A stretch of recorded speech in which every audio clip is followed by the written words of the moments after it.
know this camera is probably picking up all kinds of stuff.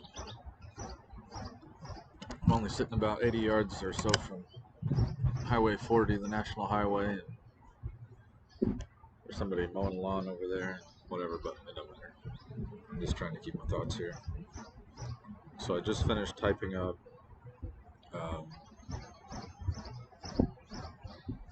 my rough draft of what our family will post this afternoon.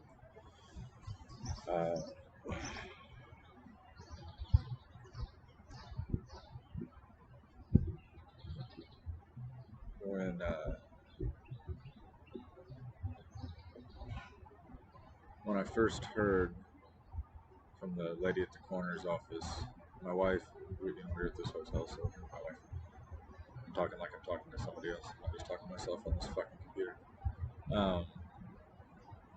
She was down smoking, and I was in shock. But so there's like 3 or 4 minutes where I'm just sitting there. Well, I was standing actually in the hotel room, and it's like I know that I'm minutes away from the moment that will be the worst moment of my wife's life. And then after we talked and we just cried, then like so many times, you just want to just dissolve into the fucking just crushed powder of sadness.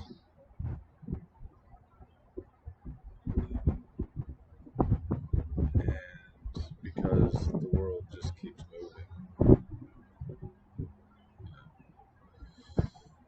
moving, we realize, we're out here in Colorado, and with the travel shortage, with all the kind of travel, not restrictions per se, but with a lot of people not going places, there's just not many flights.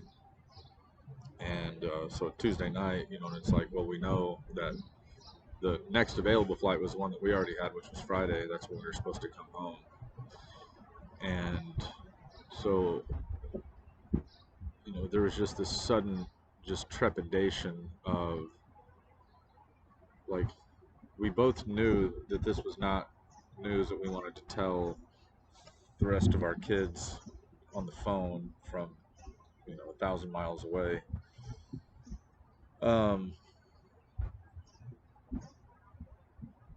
And nothing's usual, nothing's normal, nothing's anything anymore. So it's like, what would happen if there aren't any more available flights for a day or for the 2 days? It's like, are we just gonna sit out here in a hotel or in this area just like knowing this and not able to to be in a position where it's like we either just have to just sit here on this information, the worst fucking information you could have to tell another person,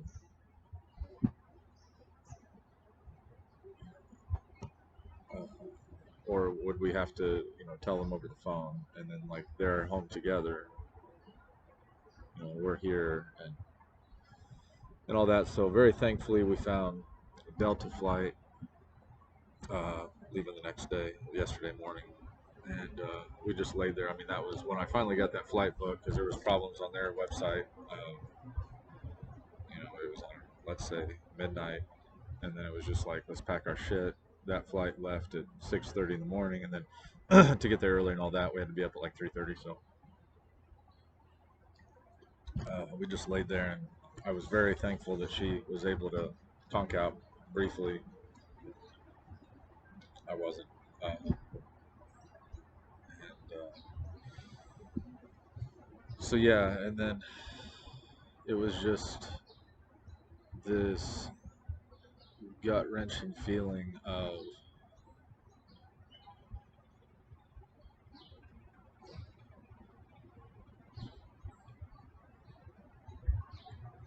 having to get home, and then like what we had to tell our kids. It's like that's going to be the worst thing that they've ever heard in their lives. It's like nothing would ever be different after that. You know, like losing people in the past, that, or obviously others. You know, it's like your life is like, uh, it's like there's this fulcrum of this tipping point when uh, just nothing is ever the same.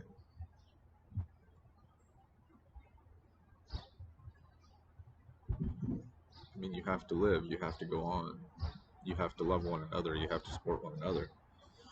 But you're all sharing, and you're all going to share this, your own individual experience, and then together through family and friends, then you share a common experience that is, you know, a brackish mixture of everyone's individual experiences. It's good to see people out playing with their kids here in the park.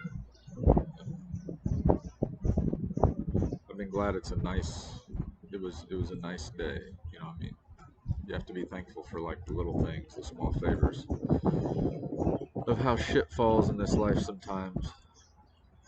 Like this would,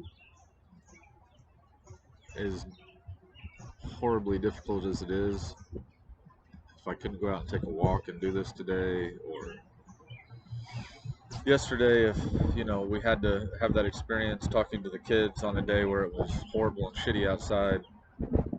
You know, I mean it's raining somewhere, but it wasn't raining. Literally, it wasn't raining in our part of Indiana yesterday, so that was good. It's good today.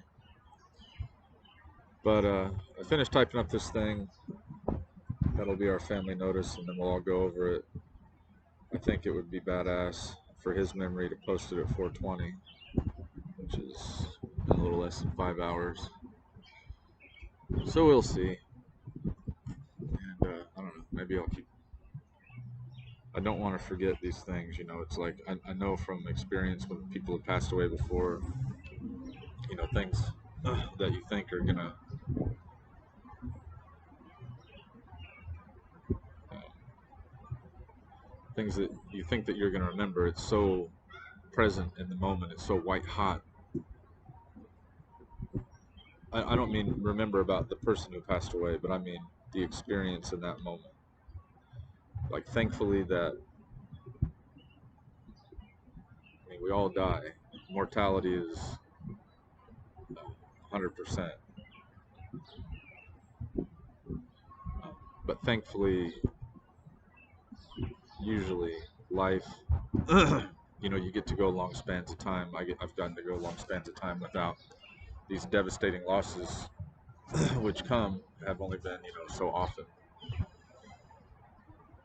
And because of that, they're rare, thankfully rare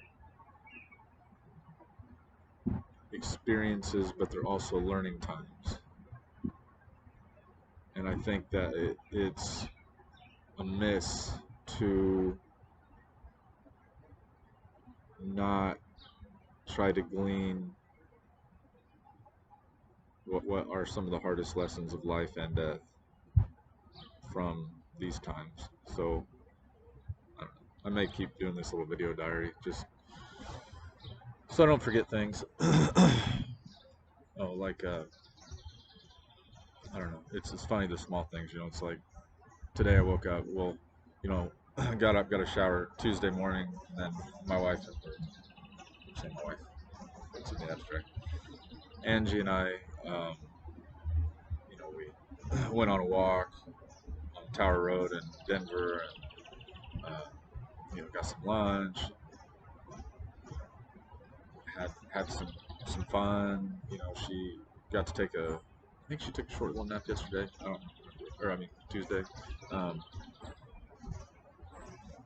and then I went on a second walk, and then we went out again later in the evening while it was still, or before it got dark, before we were just hanging out in the hotel. And so anyway, this is one of those stupid things, but it's like, you know, I got dressed Tuesday, and then, I'm just went to bed in my boxers that I was wearing Tuesday, and then, we packed, we got up.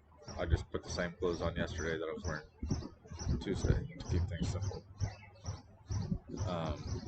And then, thankfully fell asleep last night, maybe 11:30 or 12, because I was just exhausted, and slept till about 6:30, and woke up and started to get dressed again. I'm just thinking, like, I haven't had a shower since Tuesday.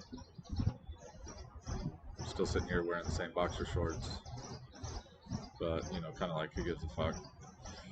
So I just threw my clothes back on and went on this walk, and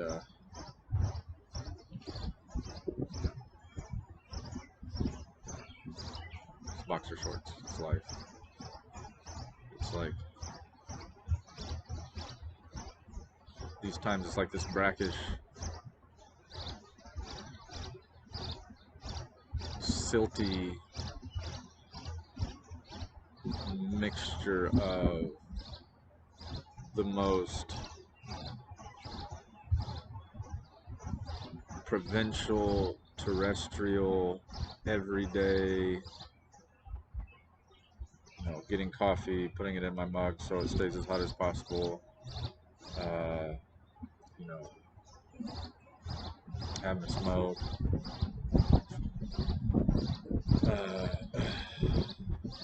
emptying my backpack from the travel stuff so I can put my laptop in it to come here, like calling ahead since it's takeout only with the pandemic, all this kind of stuff. And it's like the most normal shit right just in this stew of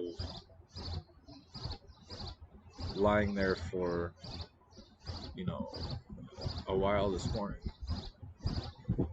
Listen to Angie, sleep and holding her and just fucking hot, stinging fucking tears, rolling down my face, and thinking about memories of my son.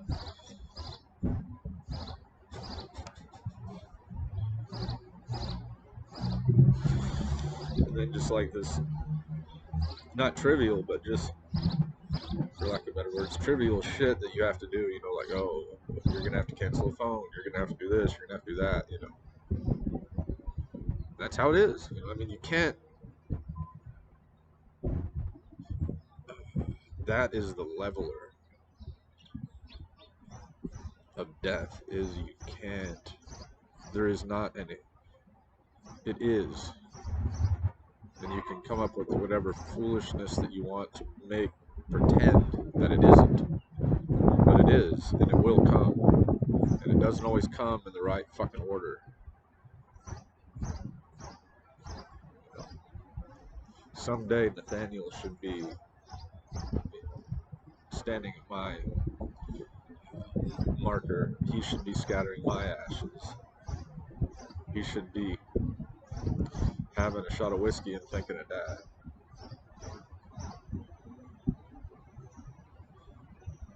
Or Mom. It's not.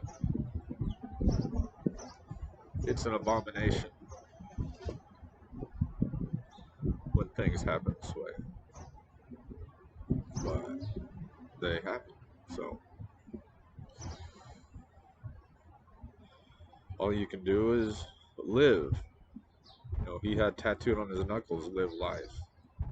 That's one thing that I'm extremely thankful about Nathanael. Nathanael knew who he was. He knew what he wanted out of life. And he did those things.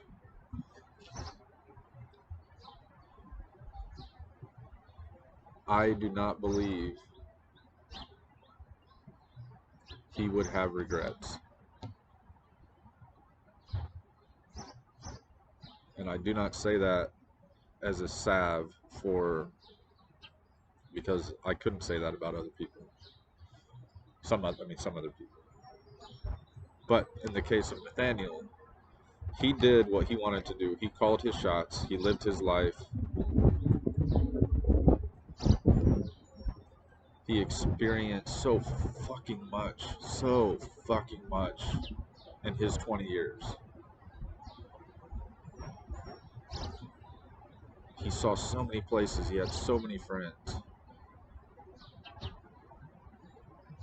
And I'm extremely glad for all the negativity and everything that's happened in the world this spring. Is because of it, Nathanael and Caleb ended up home from their last adventure previous together.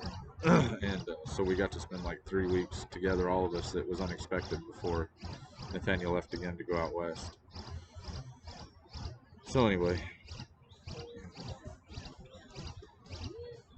till the next time.